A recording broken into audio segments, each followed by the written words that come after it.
Good afternoon and welcome to Fireside Tales, brought to you by the Storytellers of Central Ohio, also known as by our initials SOCO, S-O-C-O. In normal years, this program is presented live in the theater at the Ohio History Center, but this past year has been anything but normal. And so we are doing this by Zoom this year. And if you are hearing me, then you did get your communication on how to join us by Zoom. And so welcome to Fireside Tales. We have 8 tellers this afternoon who are going to be sharing a variety of story from a variety of story genres. Our first teller is Cathy Jo Smith.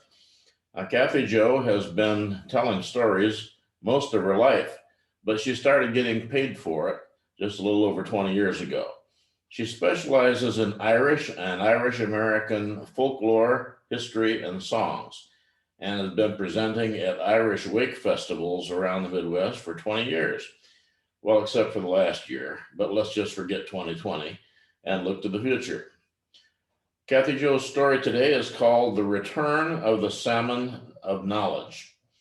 It's an original tale based on folklore, and it's a follow-up to a tale she shared at Fireside Tales 3 years ago. That story ended with the statement, "As for what happened then, that's a tale for another time." Well, today is that time, and this is that story. Cathy Jo?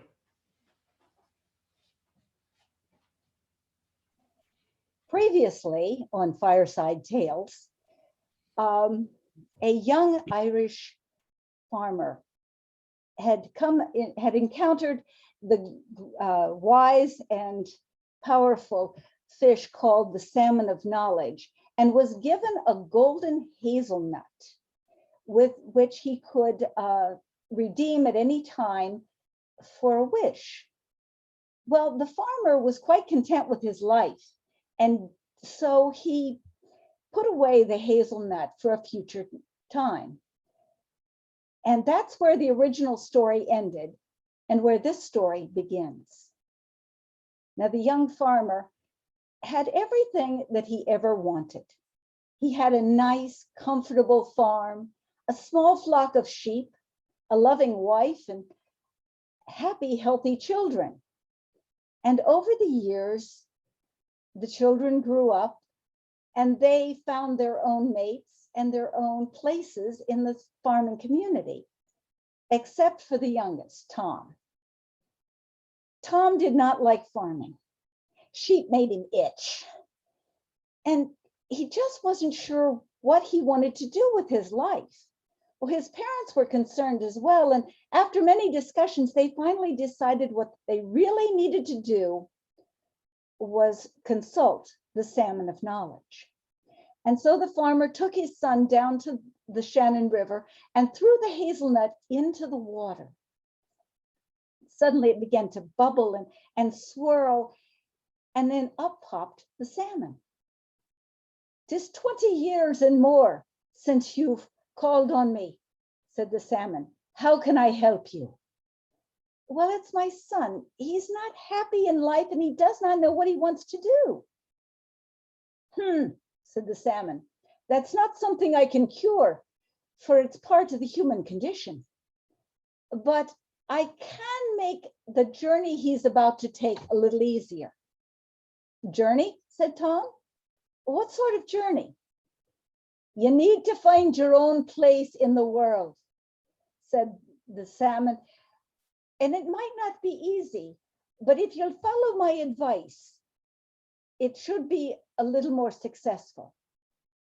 Well, now Tom was not a total fool. He knew if you're getting advice from a talking fish, you really should do what they say.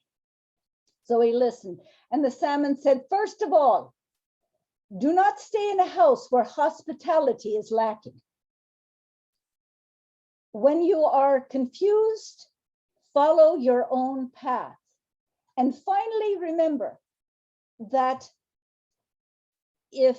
that what you give away can be worth more to you than what you keep for yourself."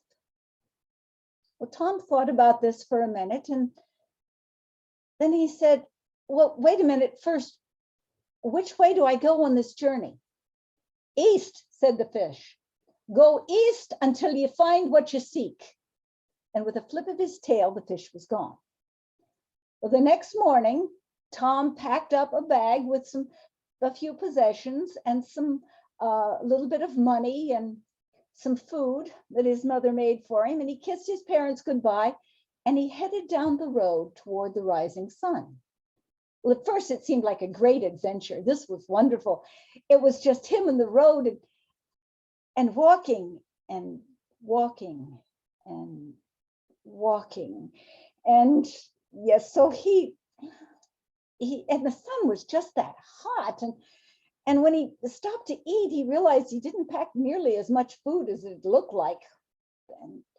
And sleeping out at night in the rough, well, the longer the night got, the harder and colder the ground got, and he woke up damp with dew but aching all over, and particularly his feet, but on he went. Well, the next night he came to a house right around supper time, and he thought, oh, well, this will, maybe I can get a little hospitality here. And he knocked on the door and was opened by a big, fierce-looking man who said, well, and Tom explained he was just a traveler, but it may be looking for a bite to eat and a place to sleep. And the man reached around behind him to a fully laden table, lots of food, and grabbed an apple, tossed it at Tom and said, there, you can go sleep in the barn. But be careful, I'll be locking it up here soon. So if you're left outside, that's your own problem. And he slammed the door in the lad's face. As Tom walked away from the door, he thought about how his parents had always treated travelers like they were honored guests with a good meal and a bed by the fireside. And then he thought about what the fish had said. And hospitality was certainly lacking here. And so he continued on down the road. He ended up sleeping in a little lean-to of a shepherd's hut out in the field. And he was glad of it because it started to rain that night, a fierce but short storm with thunder and lightning. And now he was thinking maybe he would have been better off back in that barn. Late the next morning, as he headed on down, he came to an inn where there was all kinds of people coming and going, and he wasn't sure what was happening. And he asked somebody, and he said, "Old stranger, you didn't hear." Oh, the most terrible thing.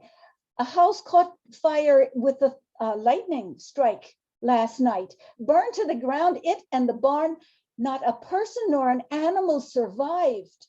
You must have gone by it. It would have been the last house on the road you came. And Tom realized that, thank goodness for the advice that salmon had given him. And on he went. Now he was limping by this time. His feet were that sore and the muscles aching. And late in the afternoon, though, he heard something behind him on the road, and he turned to see a couple of colorful wagons drawn with travelers in them. And well, he started to get out of the way and let them pass, but they could see that the lad needed a little bit of kindness. And so they pulled over and they invited him aboard, and he rode with them for the day, and they fed him, and he was entertained by their stories and their songs that night around the campfire. He felt more comfortable than he had at least since he left home. And the next day he rode with them some more until they came to a crossroads, and they turned their horses towards the north and said, "This is where we part." Well, Tom was thinking, maybe I'll just stay with you for a while. And they laughed. He says, "No, the traveling life wouldn't suit you any more than the settled life would suit us. You should go and follow your own path." And that's when Tom realized he'd heard those words before. Well, if more than one person gives you the same advice. So off he went, and they said, "Oh, by the way, if you keep going east, you'll come to a market town, and they're having a Highland fair there this week. And so maybe you'll find your own place there." And so on he went. Well, the next morning he came to the largest town he had ever seen in his life. and there were all kinds of people, and there were stalls set up selling merchandise and food and animals, and there were people were looking to be hired, and others that were looking to hire somebody to work, and it was so confusing. He just sort of wandered around, and he decided to find a quiet place and get something to eat first, and he noticed this older man, very frail looking elderly gentleman, that was looking at the bread that he'd pulled out of his pack with more than just casual interest. And he says, "Are you hungry now, sir?" He says, "Well, I could eat. And he started to break. Tom decided he'd break off a little bit for himself and give the larger part to the old man. And just as they were starting to eat, up came this beautiful young woman who said, "Oh, there you are, grandfather. And I told you that mother sent me to find you to come home to eat. And I see you've already started." And she turned and gave Tom a smile that warmed him right down to the tips of his toes. And she said, "And would you like to come along as well? For there's plenty and to share." And she took him to the largest house he had ever seen. And her father was one of the merchants there in the village. When he heard why there was company for dinner, he asked, "Well, what were you looking to be hired for there in the iron fair?" And he says, "Well, I honestly, I don't know. It's just that farming doesn't suit me, but I'm willing to work if you know of anything." He says, "Well, are you any good with keeping numbers and figures and records like that?" And Tom says, "Well, I don't know, but I'm willing to try." And it turned out that loaf of bread that he had split up, well, what he gave away was indeed worth more to him than what he kept. For he found his position that day, and the work that the merchant gave him suited him, and he was well suited to the young daughter as well. And within the year they were married, and he went back home so that he could show his family that he had found his place in the world, and a proper end to his journey, and a proper end to this story as well. And that's the tale of the return of the Salmon of Knowledge.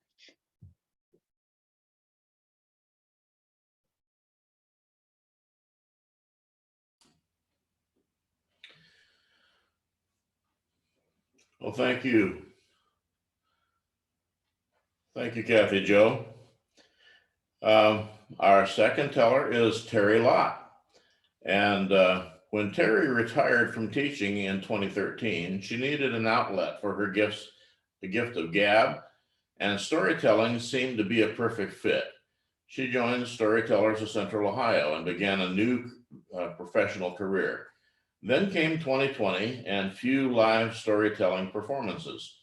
So Teri embraced the virtual world and has now shared stories with folks as far away as India. She also has collected some of her favorite stories and published 2 books, Lots of Tales, get the pun, Teri Lott, Lots of Tales, and Lots of Tales 2, which she sells on her website as well as on Amazon. A story blurb of what's coming. The animals are in trouble. The rains have stopped. Plants are dying, and streams and rivers have all but dried up. What can they do? Who can help? Listen to The Turtle's Gift to find out. Thank you, Roy, for that nice introduction. And before I start, nothing is wrong with your camera. I'm looking a little yellow for some reason today, so don't panic. It's my camera. So The Turtle's Gift is a story from Africa, and it's a participation story, since I can't say that other word. So here's how you can help. There are going to be some animals in the story that you can make the animal sounds. Feel free, let your hair down. And there are going to be some call outs. Now, I know this is going to be reversed for you. And if you can't read mirror image, don't worry about it. The main thing is you need to be able to see the fruit. So this says, "I want pineapple. Give me bananas. I want grapes. Give me mangoes. And if you say I want when it's supposed to be give me, who cares? Well, the turtle skipped. Let me start the story. So this story happened quite some time ago, and there was trouble. You see, the animals, they had nothing to eat because it had not rained in such a long time that the grasses were drying up. The trees were dying. Nothing was growing, and even the water was going away. The creeks had long dried up. The rivers were getting dry, and the animals were going to starve to death.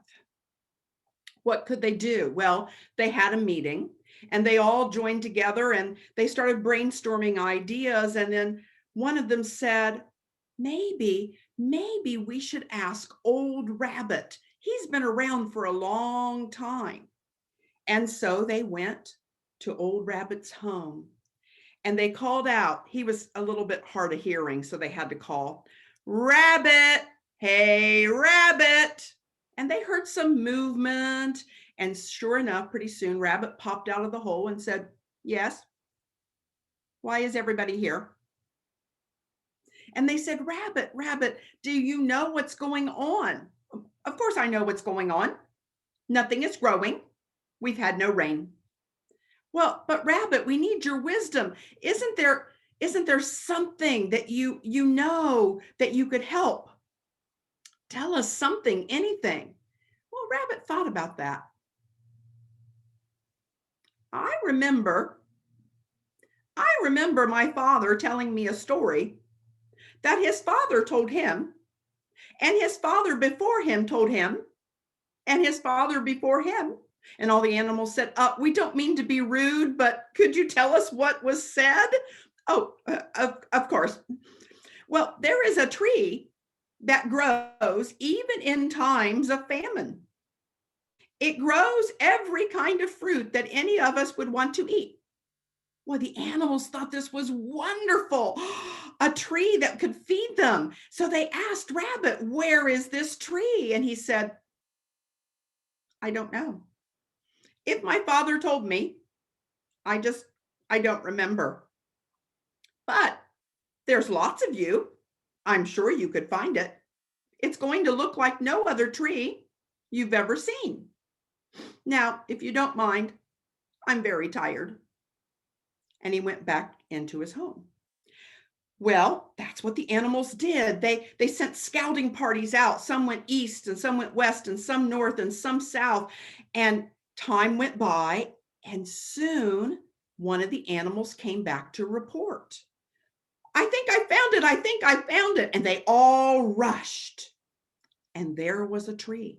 There was a tree that looked different from any other tree they had ever seen. And they looked up at the tree, but there was nothing growing on it.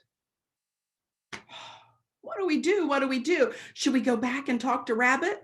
No, they think that Rabbit told everything he knew. And somebody said, oh, maybe we have to ask for what we want. That was a great idea. And so they all looked up at the tree and they started calling out. Are you ready? Some of them called out, I want pineapple. Some of them called out, give me bananas. Others said, I want grapes. And still others said, give me mangoes. Well, they looked up at the tree. Nothing happened. And then a little monkey said, my mama always says, you should use the magic word. The magic word, of course. You all know the magic word, right? Please. And so they called out again, give me mangoes, please. I want grapes, please. Give me bananas, please. I want pineapple, please. And they all looked up at the tree. Nothing. What were they going to do? And then another animal suggested, maybe it doesn't know we're talking to it. Maybe it thinks when we ask for pineapples, we're talking to the tree over there, and for bananas, the tree over there. Ah, we need to know its name. Would the old rabbit know its name? No, the rabbit didn't even know where the tree was. Who would know the tree's name? And one of the animals suggested, Old Mountain. Mountain had been there for hundreds and hundreds of years, maybe even thousands of years. Mountain would know. But who would go to Mountain? Mountain was far away, many, many miles. A day, 2, 3 days walk, and there was no food and no water. Well, suddenly they heard a sound. They heard, roar,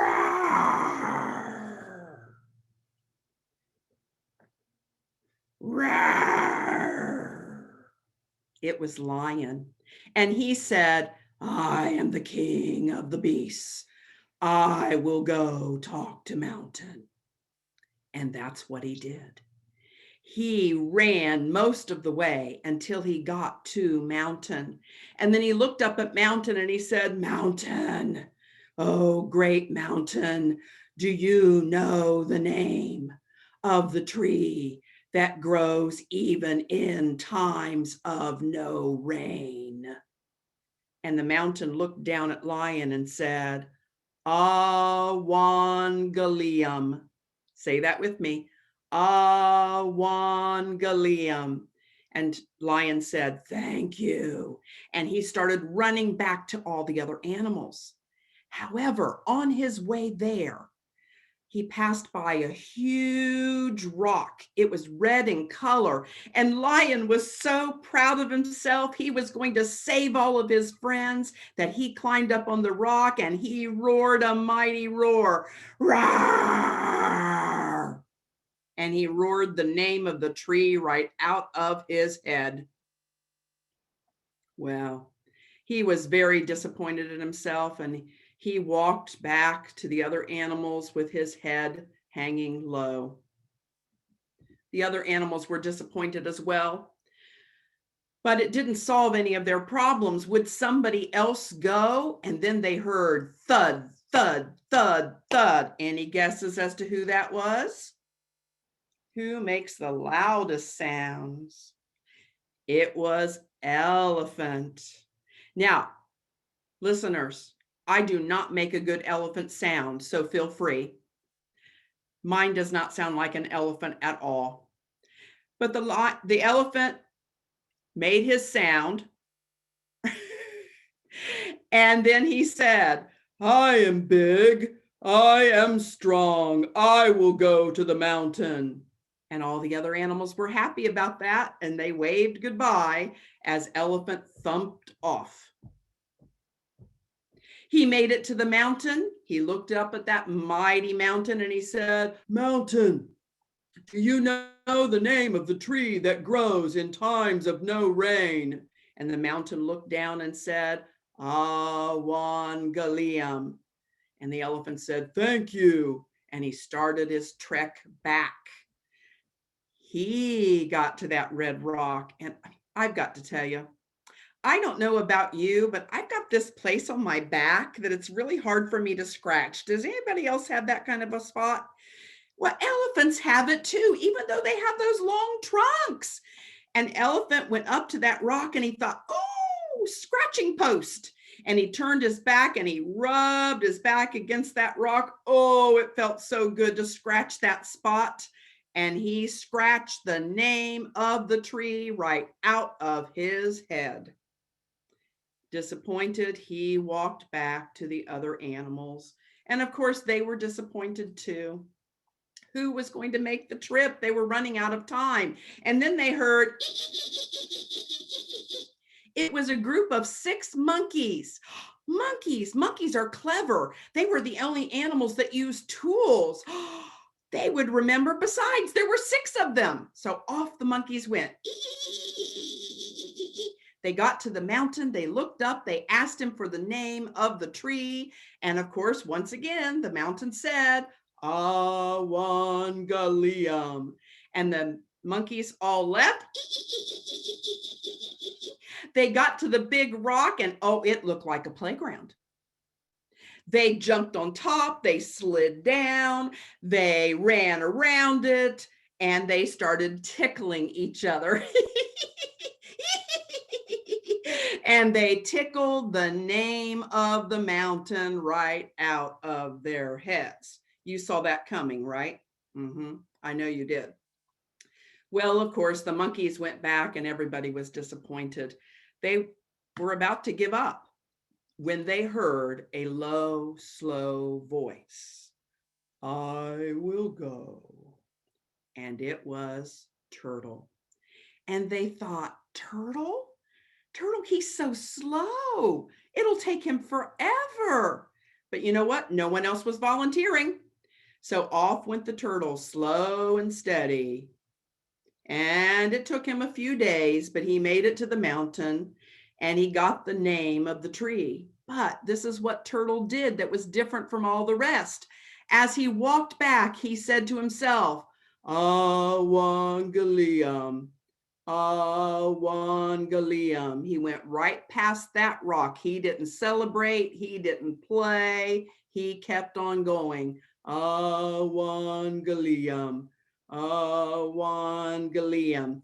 When he got back to all the animals, he went straight to the tree. He looked up and he said, Awangalium, give us fruit, please.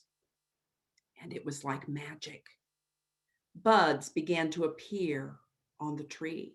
Within seconds, the buds opened up into blossoms. A few seconds later, those blossoms turned into every kind of fruit you can imagine. And all the other animals said, Turtle, you get the first pick. And Turtle said, I want grapes, please. And grapes dropped down from the tree and Turtle munched away. And to this day, all of the other animals look to the turtle and think of him as the animal that saved all of them and also one of the wisest of them all. And that's the story, The Turtle's Gift. Thank you. Well, thank you, Teri. Yes, we did see that coming, didn't we? Very good. Very good story. All right, our next teller is Rick McCracken-Bennett. Rick is an on-again, off-again storyteller who spends much of his time working on short stories and novels, which eventually land in a drawer, never to see the light of day again. He is learning to handle rejection well. I know that feeling. He has been a member of SOCO for several years and is also a member of the Mystery Writers of America. The story he's going to share today, Rick found in a collection which he has since lost. He remembers the original title was The Edge of the World, and he remembers the gist of the story, but sadly cannot recall the name of the original storyteller. He has retitled the story, The Man Who Had No Luck, for reasons that will soon become obvious. Take it away, Rick. Thank you, Roy. I did this week what I should have done before I wrote that for you. I said, hey, Siri, do you know what storyteller told the story The Edge of the World? And I found out that it was Richard Mogsy Walker. He's a British storyteller, and he happened to be the first British storyteller that told at the National Storytelling Festival in Jonesboro, Tennessee. Here's my version. Once there was a man who had no luck.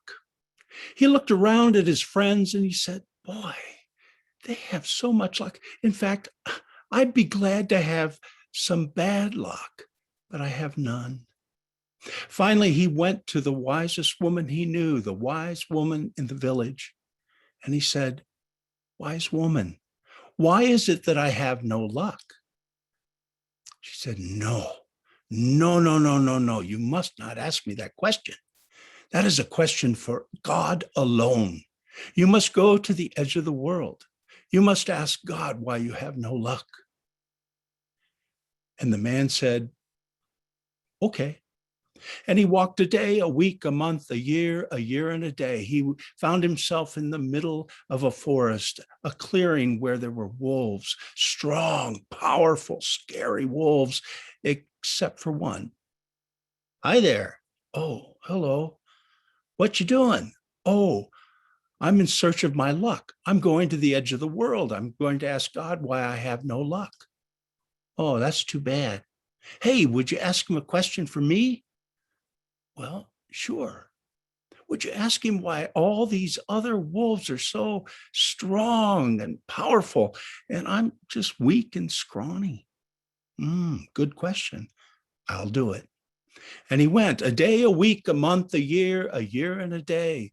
This time he was in the middle of a forest, trees so tall that they looked like they would scratch the sky, except for one. Hello there. Oh, hi. What you doing? Oh, I'm on a journey, a quest to find my luck. I don't have any luck, so I'm going to ask God why and see if I can't change this a little bit. And the tree said, oh, would you ask him a question for me? Sure. Would you ask why all these other trees are so strong and powerful, tall, and I'm just this barely a sapling? Oh, sure, I will.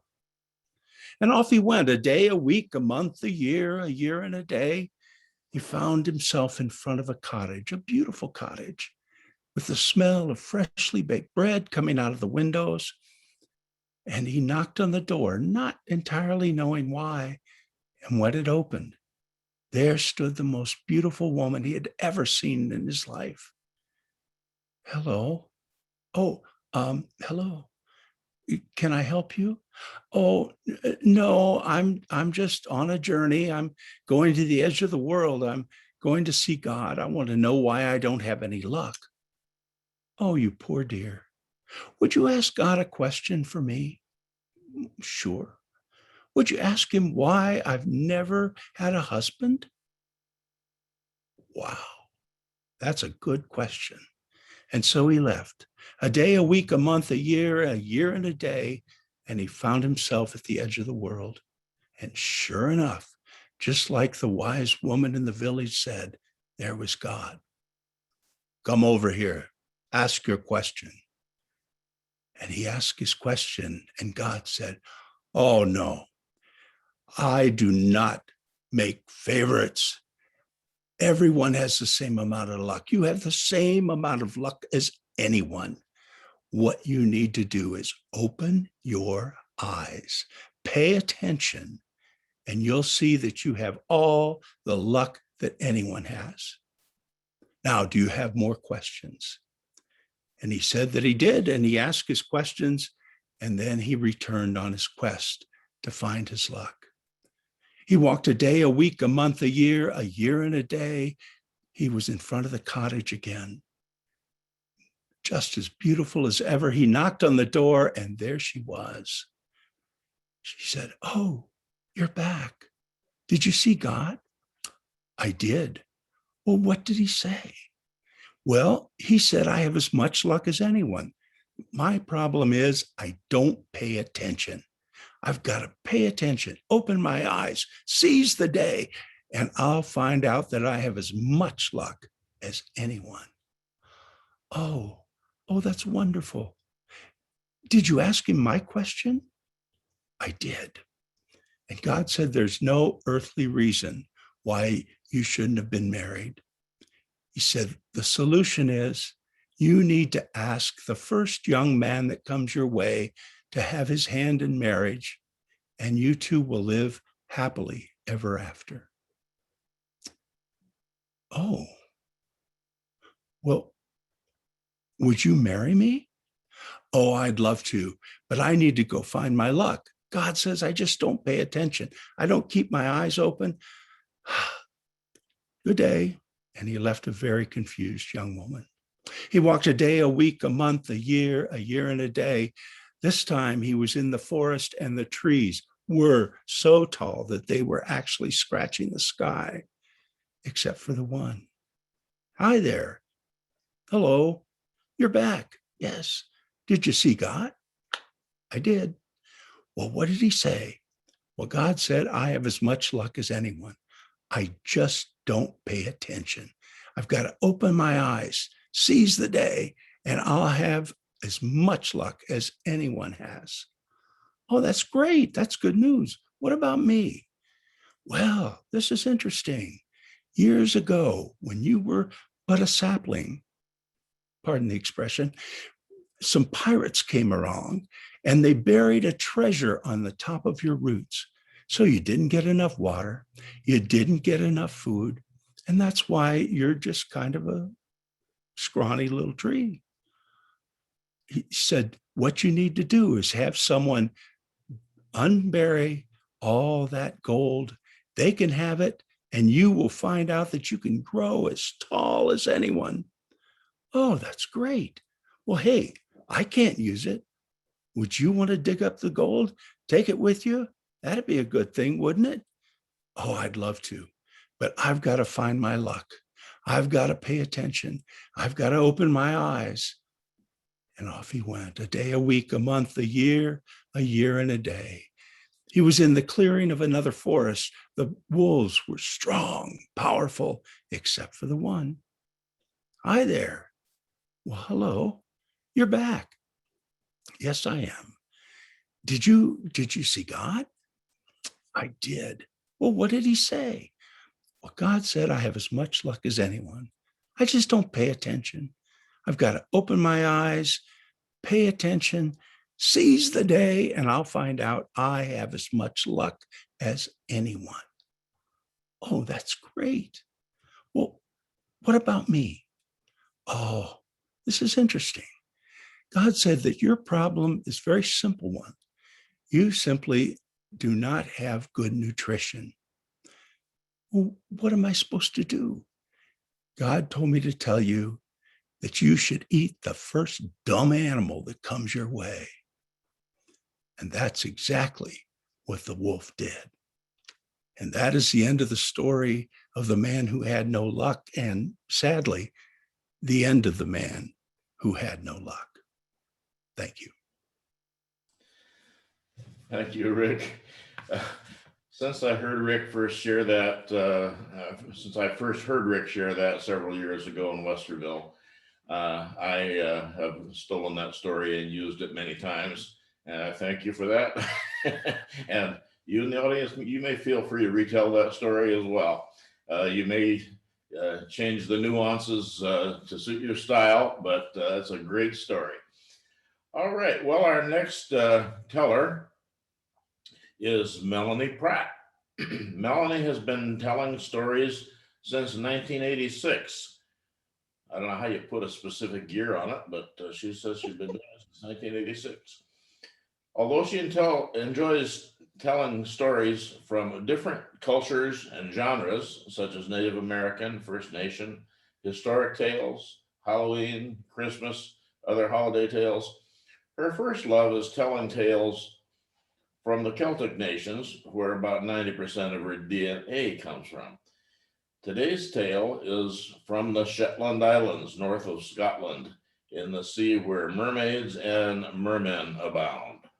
This is not going to be a story about Shetland ponies or Shetland sheepdogs, of which I've had several, but about mermaids and mermen. And the tale is titled The Mermaid Who Loved a Fisherman.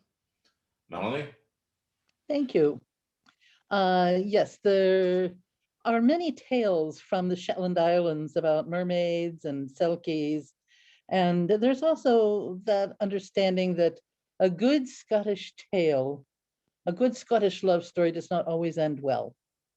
And this is one of those tales. Now, there was a mermaid who did love a fisherman, and unfortunately for her, he was a poor fisherman. And she couldn't help it. She loved him they would sit on the rocks and talk. And the one thing she wanted was to have human legs. Now, her father was a very powerful merman, and he could grant her that wish if he wanted to. But he didn't like the fact that the fisherman was poor. He wanted her to find a fisherman who was rich, who could give her anything that she wanted. And then he would grant her the wish of having human legs instead of her body ending with that lovely mermaid's tail. Well, it got to the point where she found out one day that her father had decided that the only way he could get rid of this poor fisherman was to have him killed or to kill him himself. Now, this merman, as I said, was a very powerful man, and he had a knife that he would use to kill this poor fisherman. Unfortunately for him, his daughter stole that knife. And she went to her fisherman and she told him what her father had intended. And she gave him the knife and told him to keep it safe, because even though it was safe away from her father was still a very powerful merman and could possibly kill him when he was out at sea. And she also told the poor fisherman that one of the things that he would have to do was, because her father was such a powerful merman, if he were out in the sea doing his fishing and the waves came up and a storm came up, it was most probably caused by her father. And that all he had to do was to throw that knife into the sea and the waves would calm again. So a few days passed, and they spent one day sitting by the rocks and talking to one another. And the fisherman decided, he really needed to go out and do some fishing. And so he got his nets and he got into his boat and he headed out. And he hadn't been out for very long when all of a sudden the calm seas turned rough and the sky turned dark and the rain started coming. And it wasn't long before his boat was just bobbing on the ocean like a cork. Now the mermaid back on the rocks by the shore, she knew that her father had caused this storm. And she knew that the only way to get the storm to calm again was for the fisherman to throw that knife overboard. But she watched as the storm got stronger and stronger and stronger. And she knew that her fisherman was out there probably bailing his boat out because the rains were coming down so fast and the water was washing over the side of the boat. And so she decided to go out and swim out to the boat. And she got into the water and she swam out and she thought, maybe he's totally forgotten the fact that he's got to throw that knife overboard. And just as she got very close to the boat and was about to yell to him to throw the knife overboard, the fisherman remembered. And he took that knife and he threw it over the side of the boat. But the mermaid was so close that the knife ended up piercing her breast and killing her. And the waves immediately calmed. And they say that the fisherman never got over losing her. The merman never got over losing his daughter. And for the rest of their lives, neither man was happy. And that's the tale of the mermaid who loved a fisherman. Now, one of the things that is often said about Scottish love stories is that, being dour Scots as we sometimes are, that a good Scottish love story means that the fellow is either going to lose his booze, lose his wife, or lose both. And in so saying that, we have to admit that this was a very good Scottish love story. Thank you. Well, on that sad note, it's a sad ending. Thank you, Melanie. And we are now going to take a 10-minute comfort break so that I hope you will all rejoin us, because we've got some interesting tales coming up after the break. But go ahead and take your 10 minutes and rejoin us at, well, almost 4 o'clock.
Well, welcome back.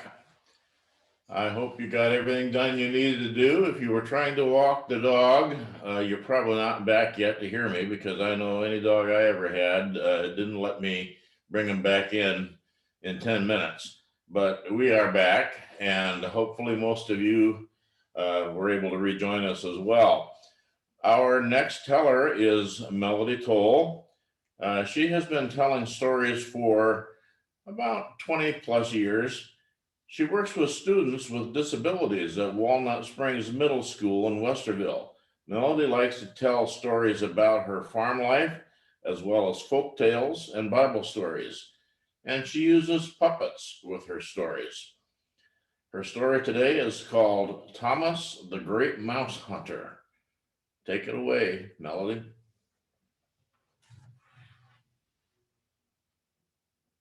There we go.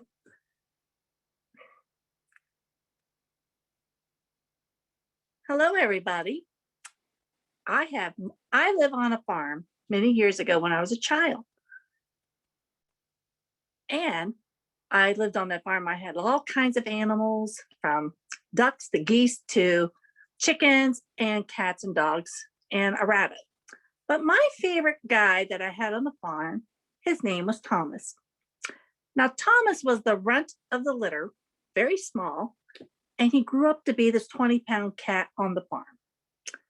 His favorite thing he loved to do was to catch mice and leave the tails for my mom at the house. Now, with that being said, it was early spring when my dad was cleaning out a bitty house. Now, a bitty house around our farm was for baby chicks, and he had a whole bunch of baby chicks coming in. And now we had to clean up the place for them. As we were cleaning around here and there, we noticed we had a problem. And this problem happened to be a whole bunch of mice. They were everywhere. As we would clean them, put them outside, put them in a box, get rid of them, we felt like there was more of them. They kept multiplying. Well, Dad said, "Is Thomas around? Can you go find him?" So Thomas happened to be around that day. I took him in there. He loved to ride my shoulder. He also loved to be picked up, and he would love purring. As I picked him up, I opened up the bitty door very carefully, because after all of it, I didn't know what was going to happen with the mice and boxes and stuff my dad was moving around. I put Thomas down, and boy, did Thomas get into it. He looked this way, and then he looked that way, and then he saw mice everywhere. He couldn't believe his eyes. His eyes got great big. He caught one in one paw, another in a paw, and he had one in his mouth, and there was still more. The more we moved the boxes, the more there came. Finally, after I'd say about a couple hours or so, we finally got rid of them all. Thomas's eyes were so big and so golden, and he could not believe his eyes. He had the world's greatest feast, he thought to himself. After that, we cleaned up the rest of the mess, took Thomas back up to the house. Mom always had a special treat for Thomas because he was a great mouse hunter. Given a special treat, he was so exhausted from this hunt that he went in his little hut that I had for him under the house and went to sleep. Thomas was our greatest hunter for many years, and I can proudly say I was glad he was my best friend. That's the story of my Thomas.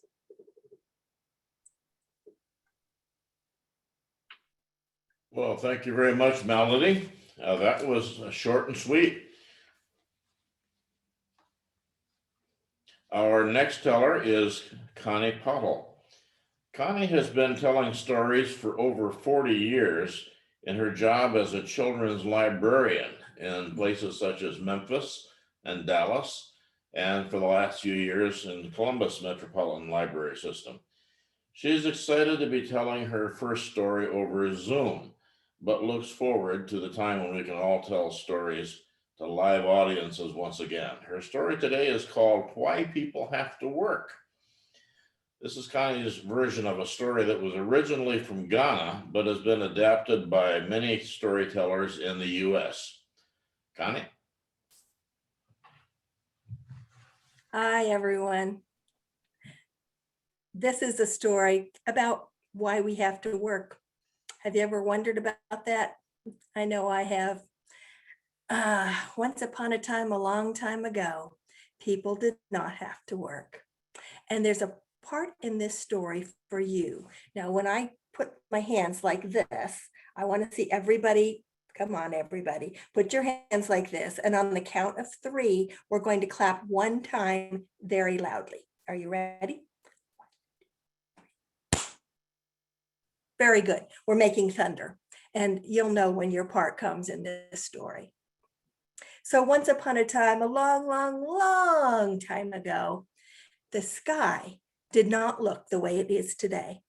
It was not, way, way, way high up there and kind of blue sometimes, especially if you live in Colorado, or kind of cloudy sometimes, especially if you live in Ohio, and sometimes gray and sometimes blue. And a long time ago, the sky was really close to the ground. And this was a really good thing because the sky was made out of food. Whatever you wanted, you would just reach up and grab it. Hamburger sky food, pizza sky food, ooh, French fry sky food. I think I see. Yes, it is. It's broccoli sky food. Whatever you wanted, you just reach up and grab it. And this meant 3 really important things. It meant that moms and dads did not have to go to work in order to get money in order to go to the grocery store. It meant that nobody ever had to fix dinner. And best of all, it meant that kids did not have to do the dishes. It was a wonderful time to be alive. But you know how it is when things have kind of always been that way and they're easy and we just kind of take them for granted and don't really appreciate them. That's what happened. Someone would break off some pizza sky food and then they'd say, I think I want macaroni and cheese. And they'd throw the pizza on the ground. Or have you ever heard the saying that your eyes are bigger than your stomach? Like, I see a triple-decker hot fudge sundae with 4 kinds of ice cream and 3 kinds of syrup and marshmallow cream topping and whipped cream topping and chopped nuts on top and 3 cherries. And I'm sure I can eat the entire thing.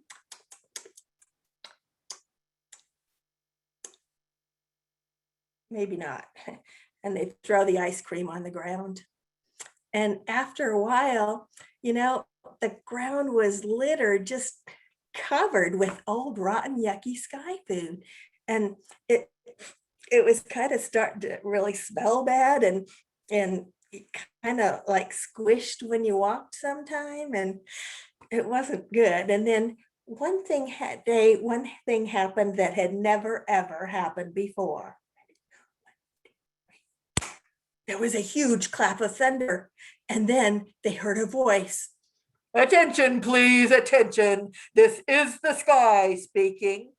I want you to know I am pretty upset at the way you've been treating my precious sky food. And from now on, if anyone drops as much as 1 crumb, there will be consequences. There was another big clap of thunder, and then the sky was silent. And the people looked at each other and said, consequences? Do you know what those are? No, me neither, but it don't sound very good. Maybe we should clean up all this stuff. And so they cleaned up everything on the ground. And for a long time, people were really, really good. If they broke off something crumbly like a chocolate chip cookie, they'd hold their hand underneath, and when they were finished with the cookie, they'd lick up all the crumbs. Or if they broke off more than they could eat, like it's a 4-layer chocolate cake with mocha whipped cream in between the layers and a dark chocolate glaze that falls down the side, I'm sure I can eat at least half of this cake. Maybe not. And they'd break off pieces and say, could you help me finish that? Could you help me finish? And the friends would help them. And they didn't waste any food at all for a really, really long time, until one day it was a little boy that did it. He had just broken off some hamburger sky food, and his friends came by and said, hey, we're going to go play basketball. You want to come?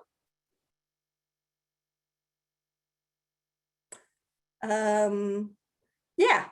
And he threw the hamburger on the ground, and all the friends looked down at the hamburger. They looked up at the sky.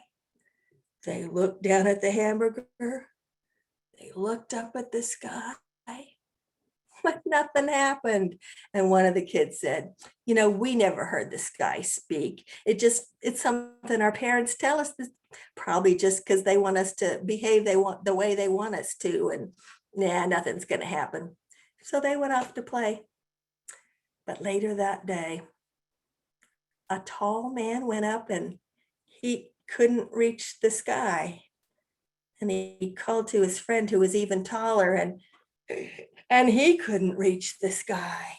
And they told all the people what was happening, and the people all came out and started yelling, sky, come back, sky, come back. But it didn't.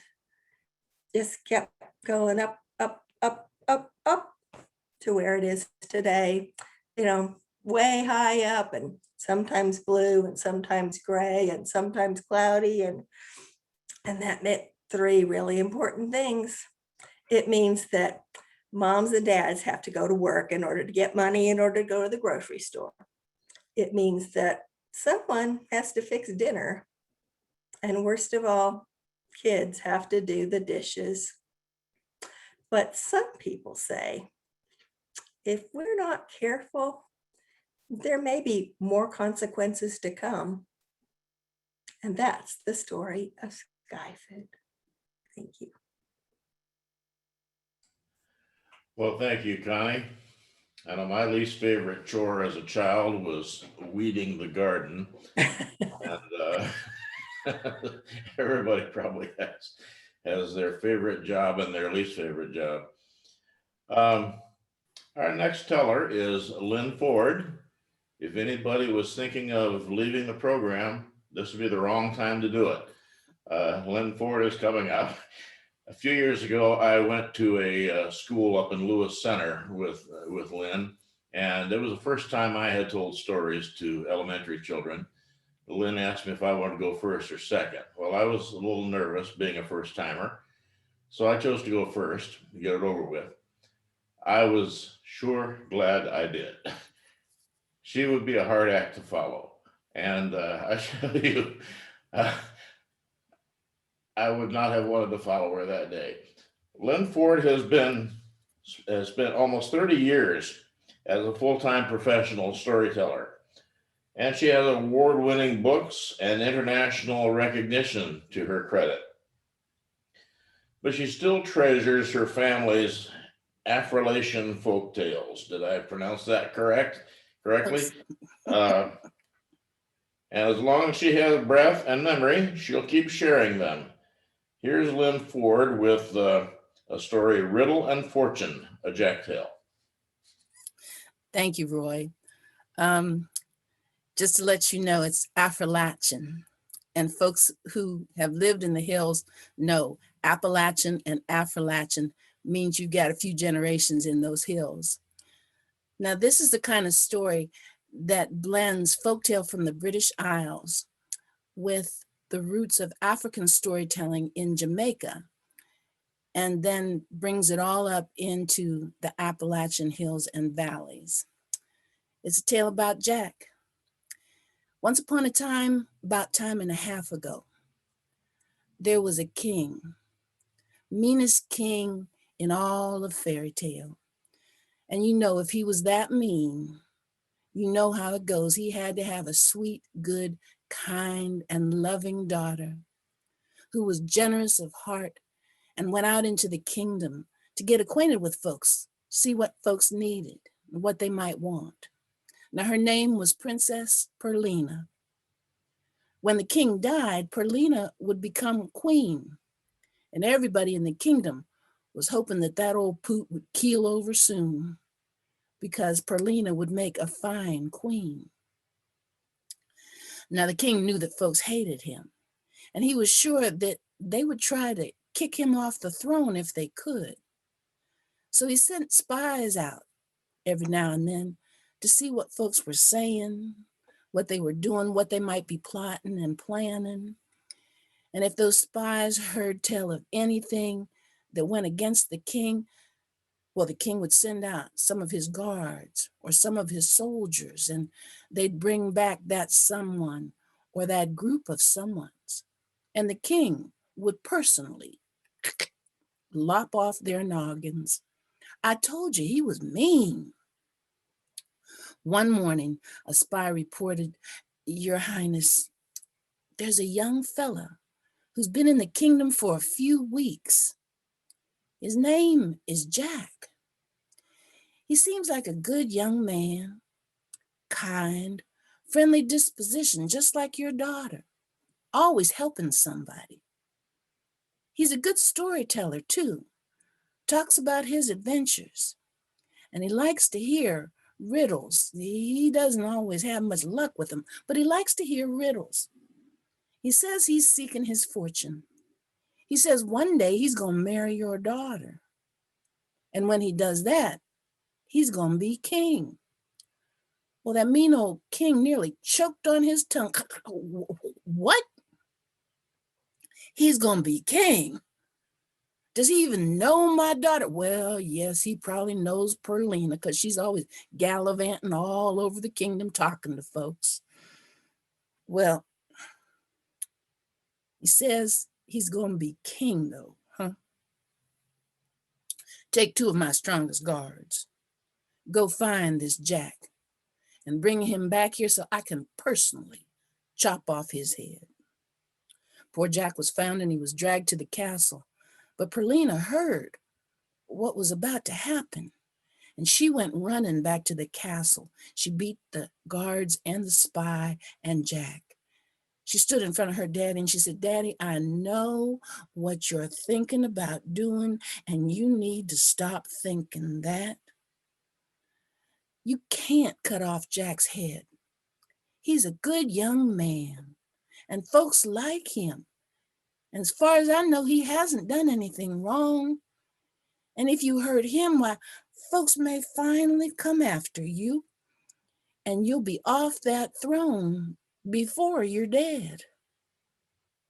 Well, right then, the guards and the spy and Jack came into the castle, walked into the throne room, and the king heard folks making noise outside the castle. That let him know that Perlina was right. So he started thinking, and he came up with what he thought was a good idea. He stood before Jack and he said, "Young man, I've heard that you like riddles." Well, Jack didn't know how he knew, but Jack said, "I do. Sometimes I have some luck with them too." The king said, "Well, I was planning to cut off your head, but how about if I give you a chance to keep it?" And Jack said, "Oh, that would be really nice. Thank you very much." The king said, "Fine, then I'll riddle a question for you. And if you can answer it true, then you'll keep your head, and I'll give you my daughter Perlina's hand in marriage. But if you can't, then I will personally lop off your noggin." The king got up from his throne and he walked around looking this way and that way, here and there, trying to think of something that he could turn into a riddle. And that's when he saw outside the window a young fox, a Todd, running across the grass. Well, that gave him his riddle.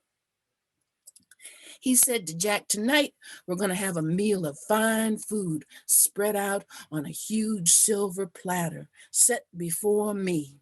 Some folks will be in the dining hall to witness what happens and to share the meal.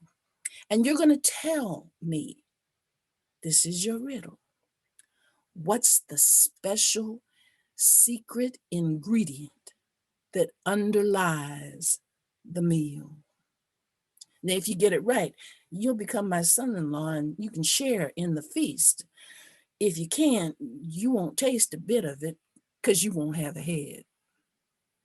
Before Jack or Perlina could say anything, the king had Jack dragged down to the dungeon, thrown in a cell, surrounded by 7 strong men to keep folks from trying to get Jack out of there. Perlina was taken to her chambers and locked in her room.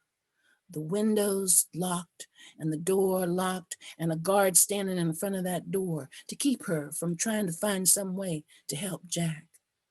And a crowd gathered outside the castle, wondering what they might do to help, worrying about what would happen to Jack. The king sent his huntsman to catch a young fox, to muzzle it, to bind its paws, to keep it alive, but to throw it into a bag, and then take it to the royal kitchen. And then the king commanded that his cooks make a fine meal, but make it in a certain way. And all that took a few hours, catching that fox, muzzling and binding that fox, throwing the fox into a sack and taking it to the kitchen, and the cooks doing what they were supposed to do. But when everything was done, there was a huge silver platter set in the dining hall, set before the king. And on that platter, still alive and squirming around in that bag, was that little fox. And on top of him were piled leafy greens that covered the sack so you couldn't see it at all, and piles of greens so that everything looked about the same level. But everything seemed to be wiggling and squirming because that young fox was trying to get out of that bag. On top of that was piled slabs of meat, ham, slices of beef, turkey, and chicken, and they all seemed to be moving because that fox was trying to get out of that bag. And around everything on that platter were all kinds of roasted vegetables, and oh, what a sight it made, even though it was moving. And oh, what an aroma. But why was everything moving? Well, the princess was brought down to sit beside her father, and Jack was brought up from the dungeons to stand before everyone in the dining hall. And folks were waiting. What was going to happen? The king smiled and repeated his question, the riddle. What is the special secret ingredient that underlies this meal? Well, Jack sniffed at it, and he looked at it, and he wondered why the meat was still moving, and he couldn't come up with any kind of answer for a secret, special ingredient.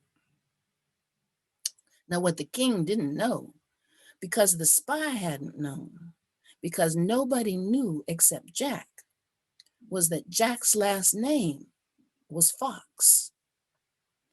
And Jack looked at that moving platter, and he shook his head and he said, well, looks like young Mr. Fox can't get himself out of this one. The king said, what? Jack said, I said, it looks like young Mr. Fox just can't get out of this one. And the king fell back in his throne and covered his face, which let Princess Perlina know that somehow Jack had come up with the answer. She jumped up and ran toward that platter, and Jack moved forward because he saw her moving, and they started tearing the food off that platter, throwing it this way and that way, until they came to a bag that was wiggling and squirming, and opened it. And there was the fox.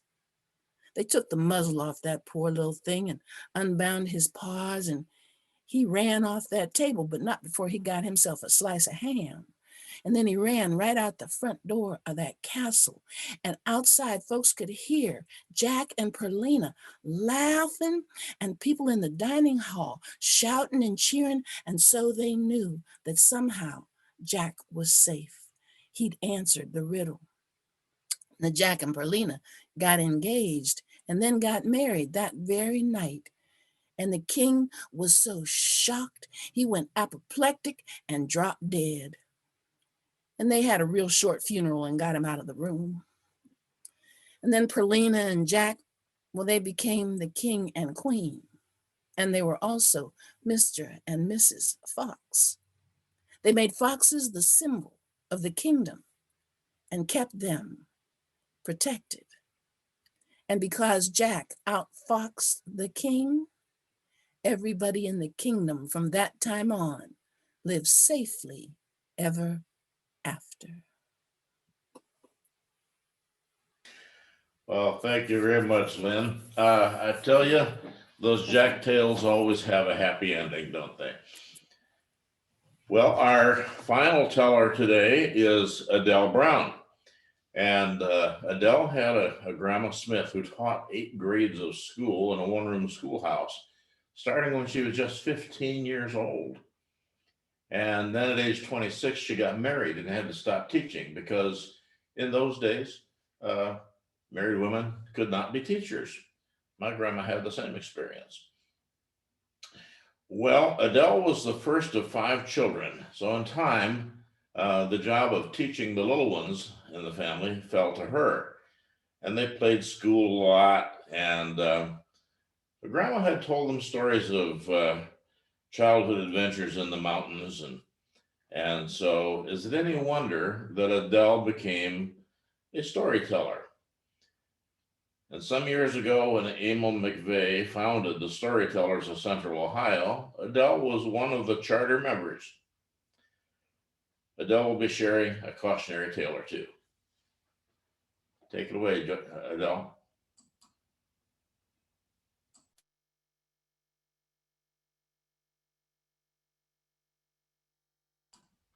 Unmute yourself.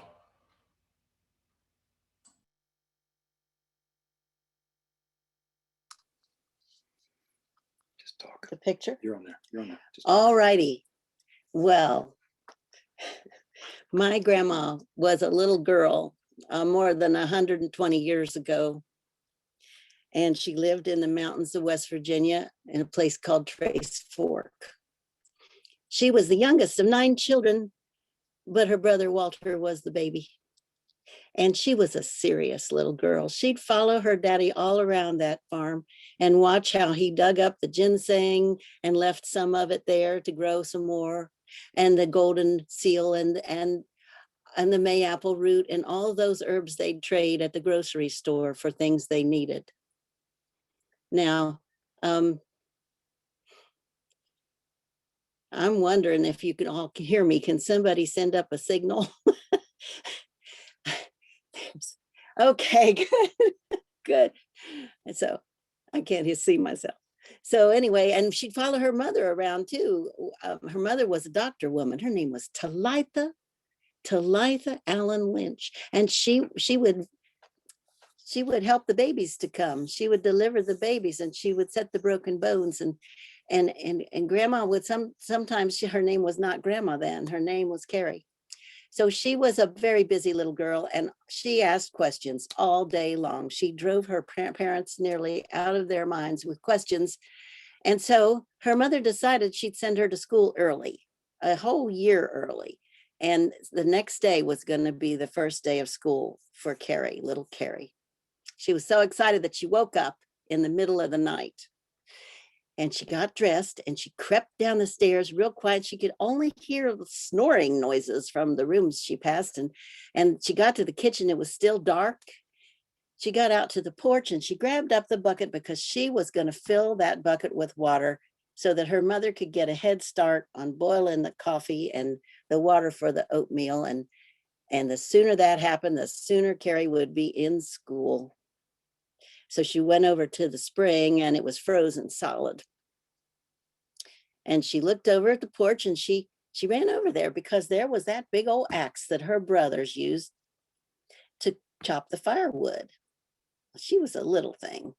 And she pulled on that handle and she pulled it down off the porch, down onto first step, down onto the second step, drug it across the yard, and lifted it up as hard as she could and just thumped it down on the ice, and it cut her toe.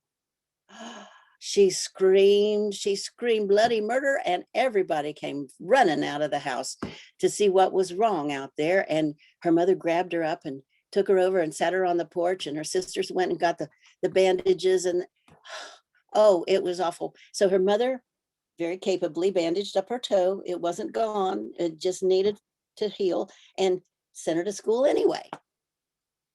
Now, my grandma, when she became a grandma, she told me that story. I was big enough to sit on the bottom step of her kitchen stool and listen to everything she said. I lived with her till I was 6 years old. We all did, until my grandpa told my daddy it was about time that, wasn't it about time that they found our own little place?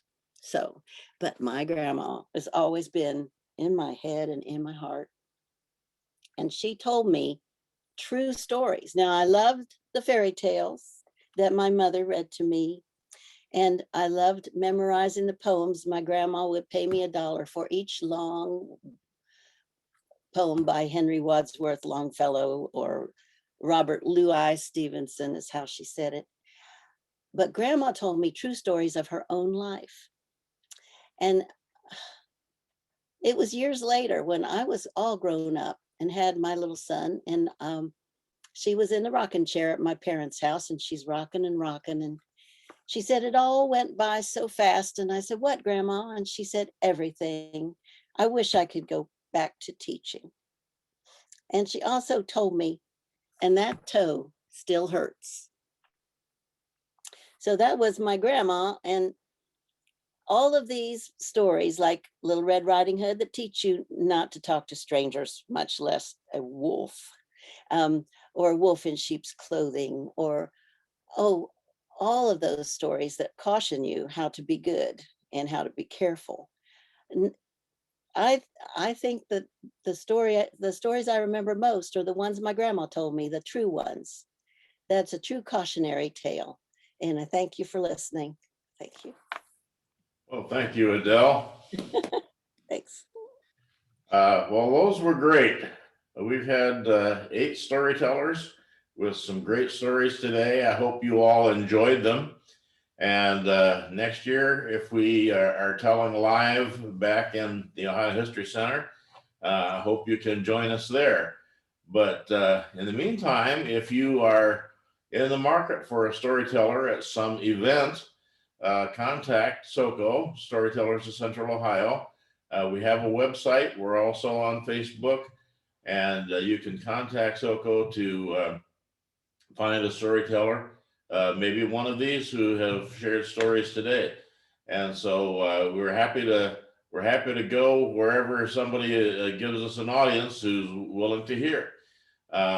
Some of us even do it for free just for the fun of it, but we also like being paid if you have a budget that allows for that. And so that would be appreciated, especially if you have to travel very far. We appreciate being compensated. But we hope you will join us again for future events. And in the meantime, have a good rest of the afternoon. Thank you.